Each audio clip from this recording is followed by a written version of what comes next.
Dahil sa day off ngayon ni Habi at syempre nasa bahay lang at naisipan kong gumawa ng masarap na pangmeryenda. Kaya lang, ang ginamit ko dito ay yung pasta instead na yung noodles o yung rice noodles. So tayo gagawa ng spaghetti palabok. In short, spaglabok. Pagkatapos nating niluto yung pasta, ngayon ay gagawa naman tayo ng sauce. So magisa lang tayo ng bawang at sibuyas. Gisahin lang natin ito ng mga about 2 minutes hanggat sa lumambot. At pagkatapos ay ilalagay na natin itong ating 125 grams of minced pork. Pwede din naman chicken sa ayaw ng porky. So timplahan natin to ng konting patis at saka paminta ayon sa inyong panlasa. So ipagpatuloy lang natin ang paggisa hanggat sa hindi na po kulay pink itong ating karne. Naglagay din tayo ng 1 tablespoon of dried shrimp o yung hibi ba yon ang tawag sa atin. Ipagpatuloy lang po ang paggisa ng mga about 1 minute. At saka ibuhos na natin itong 2 and 1/2 cups of water. So lalagyan din natin ng pampalasa, isang Knorr shrimp cube at saka 1/2 cup of annatto water. So hayaan lang nating mag-boil.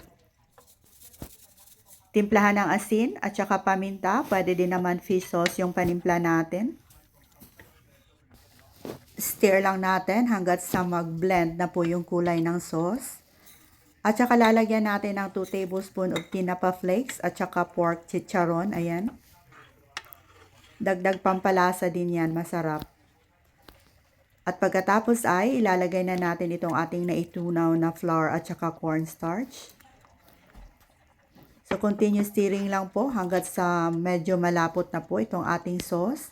Pag malabnaw ay pwede din naman kayong magdagdag ulit ng flour at saka cornstarch. I-arrange lang natin itong spaghetti noodles dito sa isang platter or isang serving dish and then spread the sauce on top. Then garnish with toasted tinapa flakes on top. Lalagyan din natin ng cooked shrimp. Masarap naman talaga pag overload yung toppings natin dito sa ating palabok. So lalagyan din natin ng hard-boiled egg. Crushed pork chicharon.